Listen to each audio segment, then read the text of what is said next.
In the race for the White House, former Vice President Joe Biden now just 6 electoral votes away from hitting the magic number of 270 and becoming the next president of the United States. As we come to you tonight at the 11 o'clock hour, the spotlight is on several battleground states that are still counting their ballots. Let's begin with the presidential race here in Michigan, with 99% of the vote in. Biden winning Michigan by about 120,000 votes, flipping the state back to Democrats after President Trump carried it 4 years ago. So where is the path to 270 for either candidate? Well, you can certainly look to Pennsylvania, where both Biden and the president spent a lot of time on the campaign trail. The president maintains a slight lead there, but there is still a lot of vote left to count. A win there by Biden would push him over 270. Now to Georgia, where the president's lead over Biden has narrowed to fewer than 40,000 votes. Like in Pennsylvania, this is a must-win for the president for him to have a chance at reaching 270 electoral votes. And another state that could put Biden over the top, a much smaller electoral prize, but Nevada would be enough, and Biden narrowly leads there. A win there would give Biden, in fact, exactly 270 electoral votes. Now to the hotly contested U.S. Senate race here in Michigan, with Senator Gary Peters defeating John James by more than 70,000 votes in the end. James held an early lead in the race. That disappeared, though, once more of the mail-in votes started being counted, and it marks back-to-back defeats for James, who also lost the Senate race 2 years ago to Debbie Stabenow. After the race was called, Senator Peters thanked supporters on social media, saying, "It is an honor to serve you for another 6 years in the U.S. Senate." Now, we knew this was going to be an election unlike any other, and it turned out to be an election for the history books, with voters turning out in record numbers. The largest turnout in state history, with more than 5 million votes cast, including 3 million by absentee ballots. Tonight, Secretary of State Jocelyn Benson calling it a great success. And behind the scenes, there was a tremendous, extraordinary, heroic effort of our clerks and their staff, who rose to meet every challenge thrown at them every step of the way and handled their work with diligence, grace, and a sincere commitment to ensuring that every vote was counted and every voice was heard. Tensions, though, did run high while the votes were being counted at the TCF Center, when dozens of poll watchers were turned away, being told the tally room was at capacity due to COVID-19 restrictions. Our Larry Spruill is live outside the TCF Center. And Larry, this scene involved supporters of President Trump shouting, "Stop the count." Yeah, Kimberly and Devin, there was a lot of drama outside and inside the TCF Center earlier this evening. Now, we are inside the counting room, where workers have been in here working nonstop. This room is the center of all the controversy.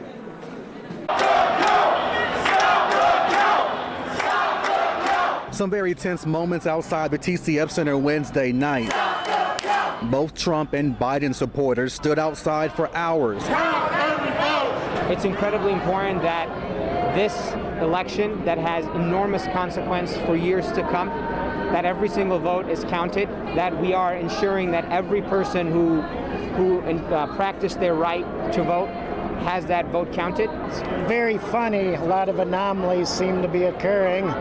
And the fact that I'm not allowed in when people who are inside are saying they're being bullied and pushed and pressured just doesn't make sense to me. So I'm very concerned when I see people through the window telling me out here there's fraud going on in there. All of this after President Donald Trump demanded Michigan election leaders to stop counting ballots claiming election fraud. County boards 96 to 105. But the counting continued inside the TCF Center. Our cameras here as former Vice President Joe Biden was projected to be the winner here in Michigan. Yolanda Moore voted for Biden. She says she believes he was the better choice. I'm just hoping all of this is over soon. I am. I'm just hoping it's over soon, because it's been too personal. You know, we've lost loved ones to COVID, and I've lost a friend and her dad. You know, it's just too much. For the seal that you're going to use, Now, Secretary of State Jocelyn Benson wants to warn our viewers that there will be some misinformation being delivered to the public after tonight's final results. Now, she says more than 5.2 Michiganders voted in this year's election. That is more than any election in our modern-day history. Now, meanwhile, Benson and Detroit City Clerk Janice Winfrey say there was no election fraud in this year's election process. We are live inside TCF Center tonight. Larry Spruill, Local 4. Okay, Larry, we appreciate it. Well, meanwhile, President Trump has not addressed the American people today. He's only tweeted about the election and vote counts in various states. We have heard from Joe Biden, who spoke this afternoon, the former vice president, saying he believes he will win the election when all of the votes are counted.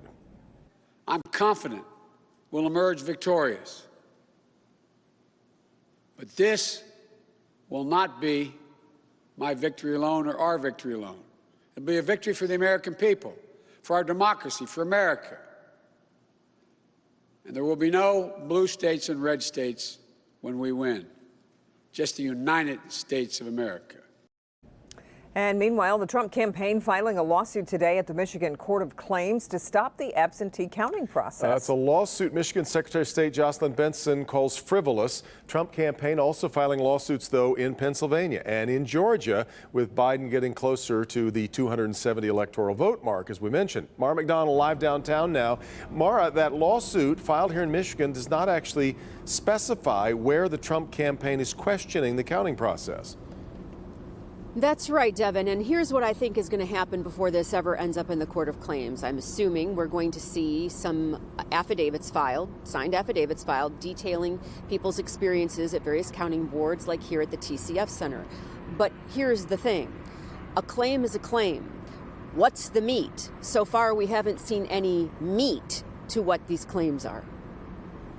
The Trump campaign filing that lawsuit in the Michigan Court of Claims late this afternoon, asking for a stop to the absentee vote count, claiming that Michigan absentee voter counting boards do not have bipartisan teams and are not allowing challengers to watch the process. To be clear, that allegation is a pretty heavy lift for the Trump campaign. I called it a frivolous lawsuit without merit because that's what it is. And so, the litigation is ongoing. We'll let the process play out and respect the process. But what I can say with confidence, as I've already emphasized, is that the absentee ballot tabulation process, not just in TCF, but all throughout the state of Michigan, was efficient, transparent, secure, and methodical. Workers worked to dot every I, cross every T. The Trump lawsuit does not specify where they believe there have been issues, but all eyes have been on the TCF Center this afternoon, and that's where all the lawyers have been, including Local 4 legal expert Neil Rockind. He was inside. You could file a lawsuit and just claim something, and it happens all the time. Believe me, I know that happens all the time, as you know it happens all the time. But the distance between filing something and being able to prove it is, even though it's really only one court hearing, it's hundreds of thousands of miles. Back here live, Rockind does not see any real path of success here at the Michigan Court of Claims. That said, the Trump campaign has asked for an expedited hearing at the Michigan Court of Claims, and per the James campaign, they are considering all options in front of them as well.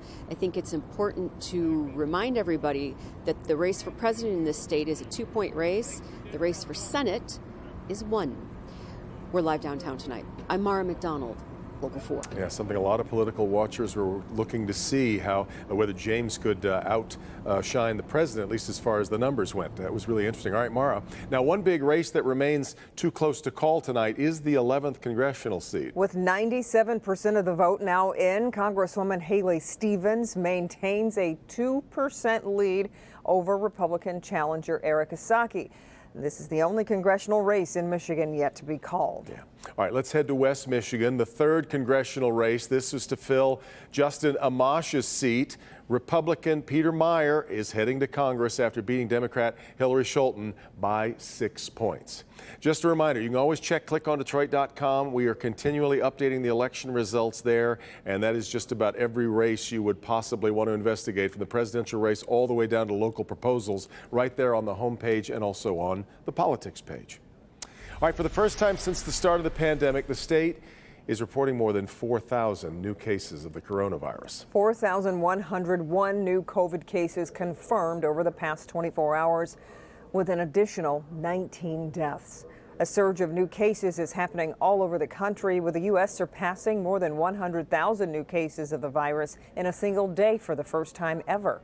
Other headlines: a new study claims the coronavirus has been circulating throughout New York City as early as mid-February, well before the first documented case on March 1st.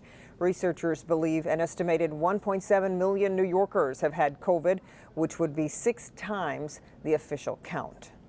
Still ahead, Lions quarterback Matthew Stafford back on the COVID-19 list, but doesn't have the virus.